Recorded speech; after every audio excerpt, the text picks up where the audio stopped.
Muy buenas, bienvenidos y bienvenidas a un nuevo capítulo de Laboratorio PRL 360.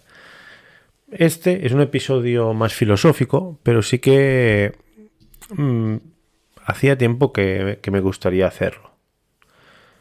El nombre es Cuando todos piensan igual, la seguridad se vuelve frágil. A ver si me podéis responder esta pregunta. ¿Qué ocurre cuando en una organización nadie se atreve a discrepar? A ver, ¿qué pensáis? Cuando todos asienten, cuando todas votan igual, cuando nadie cuestiona la decisión del grupo.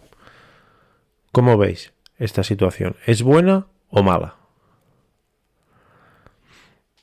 Ahora os voy a poner unas reflexiones a ver qué opináis.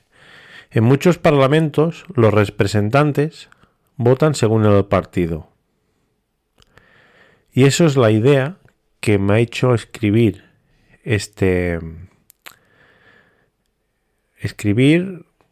y contarlo, ¿vale? Porque sí es verdad que lo he escrito porque me chocó mucho esa idea, ¿vale? Estoy leyendo un libro que me hizo reflexionar y sí que es verdad que entramos en que ahora mismo tenemos una democracia, ¿vale?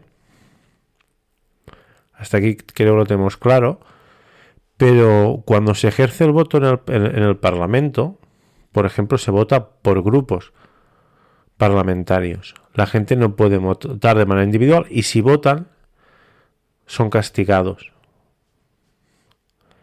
¿Creéis que esta situación es buena? Porque al final tenemos una situación donde un partido decide esa idea y todos votan igual. Estamos en un punto donde una minoría puede marcar unas ideas y el grupo votarlas. No hay discrepancia personal, no hay ese debate personal que a lo mejor antes sí que podía existir. Y ahora lo trasladamos esta situación, por ejemplo, a las empresas. ¿Qué pasa cuando eso llega a las empresas? Hoy vamos a hablar de un enemigo silencioso de la seguridad, que es el pensamiento único. El pensamiento único o en bloque es que las organizaciones tienden a buscar uniformidad. Pensar igual genera sensación de orden, pero también elimina la discrepancia y también elimina mucha creatividad. Podemos introducir el pensamiento grupal, el groupthink, que se llama, que es un pensamiento o una forma de pensar o un fenómeno porque el grupo busca tanto el acuerdo y la armonía interna que termina tomando malas decisiones. Dicho de otra manera, nadie quiere llevar la contraria y el grupo empieza a pensar peor de lo que pensaría cada persona por separado. Y cada vez esta situación se nos puede dar más. Además, el psicólogo Irving Janis estudió este fenómeno y es el que lo puso más sobre la mesa. Y creo que pensar de esta forma puede ser un error. Ahora que entramos en seguridad, nos puede generar errores muy grandes y sobre todo pérdida de talento. Además, el pensamiento en grupo se describe como una presión y las presiones, y más en seguridad, nunca fueran buenas. Cuando el silencio crea accidentes.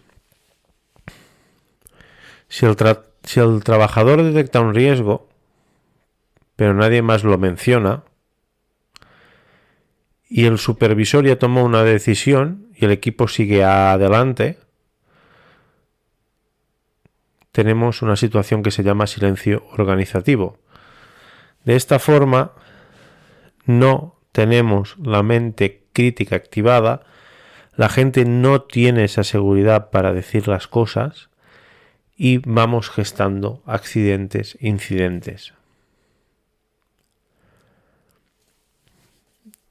Hay ejemplos históricos de esta forma. Quien los ha estudiado más, yo sí que es verdad que no me ha dado mucho tiempo a indagar hasta el fondo, pero dos situaciones donde el silencio crea accidentes, estamos hablando del desastre de Chernóbil y también de un desastre espacial de la Challenger, que también,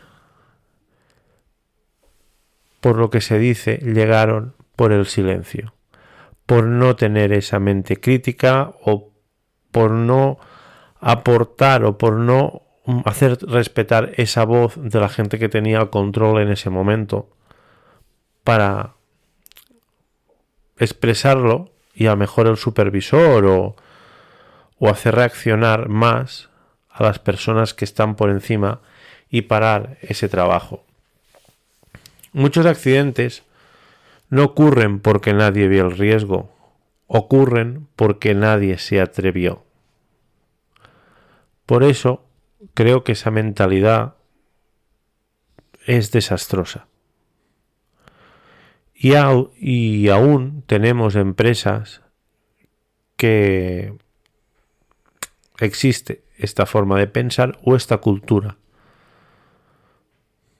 Y más que me preocupa, dándole vueltas también, volviendo al tema de la política, que nadie pueda discrepar o si discrepa en el Parlamento, pues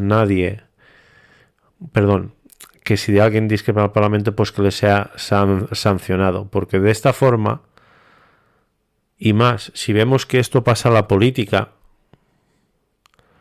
pues a lo mejor la gente en sus trabajos o en su forma o en su vida personal puede acoger esta forma de pensar o forma de proceder o este fenómeno como algo normal, cosa que no tendría que ser. Por eso, y con este capítulo creo que puedo abrir esa mente crítica o poner esa pequeña semilla para que todo el mundo le dé una vuelta a la situación o piense o reflexione, tanto sea a nivel profesional, cultura de seguridad o también puede ser en temas de la política. Pero mucha gente a veces, si ven que ellos lo hacen y es algo normal, hay gente que lo puede extrapolar también y dar esa normalidad que no tendría que ser. La falsa cultura preventiva que genera esta situación. Una empresa puede tener procedimientos, evaluaciones de riesgos, formación, carteles de seguridad. Podemos tener de todo y más. Pero si ocurre que nadie cuestiona las decisiones, nadie contradice a un superior y nadie señala desviaciones, y sobre todo decir contradicción a un superior en temas de seguridad, estamos en una cultura preventiva que solo es decorativa. Y por mucho que tengamos lo otro, pero no tengamos lo de se cuestionen decisiones, si hay algo que va en contra de la prevención, se contradiga y nadie señala esas desviaciones, estamos gestando incidentes y accidentes por mucho que tengamos lo otro. Por eso siempre se dice que el papel no lo aguanta todo. Y a lo mejor en España, porque hablo que es donde trabajo, a lo mejor tenemos que dar otro giro, porque las leyes pueden ser buenas, pero a lo mejor indagar en estas cosas que a lo mejor no indagamos suficiente, o no las trabajamos, o no las enseñamos, o no las exportamos a todo el personal, o tenemos miedo a decirlas por lo que nos puedan decir nuestros superiores o nuestros compañeros. Por eso es importante cada vez más y más que todo esto salga a la luz.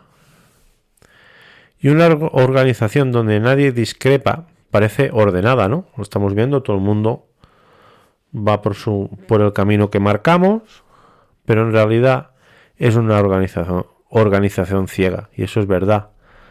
Porque si la gente que trabaja ve esos riesgos y sería ciega o muda, que no lo exporta o ya no lo ve por miedo, volvemos a lo de antes. Estamos gestando accidentes e incidentes, por mucho que tengamos todas las ISOs pasadas, evaluaciones, estudios, formación, carteles, todo. Pero si no tenemos esa base o esa cultura, pues podemos tener grandes problemas. Una cultura preventiva madura gira alrededor de se permite preguntar, se permite dudar, se permite parar un trabajo y se protege a quien señala un riesgo o a quien para un trabajo o a quien dude. Darle esa protección y esa cobertura que muchas veces no damos o lo damos por sentado, pero al final hay que darle eficacia. Y esto conecta con la cultura justa. Y que la seguridad nace cuando alguien puede levantar la mano y decir, creo que algo no está bien. Y a lo mejor tenemos que formar a esos mandos intermedios y esos comités de dirección, a los CEOs, sobre esta forma de trabajar. Porque recordemos, y por ahora, más adelante no lo sabremos, a lo mejor la IA nos puede sustituir o no, pero por ahora quien hace funcionar las empresas es el personal trabajador. Y eso creo que nunca nos tenemos que olvidar, porque si nos olvidamos de esto, y cada vez más en el mercado laboral hay muchas más oportunidades, puede llegar un momento donde no tengamos personal que quiera trabajar. Por eso es importante hacer esta reflexión sobre este capítulo y sobre tantas cosas y llevar la situación y encauzarla a esa cultura preventiva madura, donde la gente pueda preguntar, dudar y parar un trabajo y no sean señalados como malos, sino que sean protegidos y que sean como uno más, porque al final esa diversidad nos va a dar riqueza. Y la gente, como más cómoda esté, mejor trabaja y más rinde, y hay muchos estudios sobre esto. Y a veces no creo, y sobre todo hay gente que duda de si la gente es feliz, duda que sea productiva. Y al final creo que se tendría que estudiar más, indagar más y sobre todo hacer llegar más este mensaje, porque puede ser muy importante y podemos llegar a conseguir a bajar esos accidentes que ocurren y sobre todo que la gente esté mucho mejor y también bajar esa situación, por ejemplo en España que tenemos, donde ya se habla de epidemia sobre salud mental. Al final hay que abordar la situación, ver lo que tenemos delante, no enmascararlo y tirar para adelante y buscar estrategias y soluciones. Y si no funcionan, pues buscar otras. Pero al menos que alguien dé ese primer paso para que las personas estén saludables. Y para cerrar, voy a utilizar varias frases. Una de ellas es: la prevención no necesita personas obedientes, necesita personas conscientes. Y porque en seguridad hay una paradoja. Cuanto más espacio existe para discrepar, más segura se vuelve la organización. ¿Cómo lo veis? Y una última frase para cerrar, que es impactante. Cuando todos piensan igual, alguien dejó de pensar. Y así quiero terminar este capítulo. Mucha seguridad y salud para todo el mundo.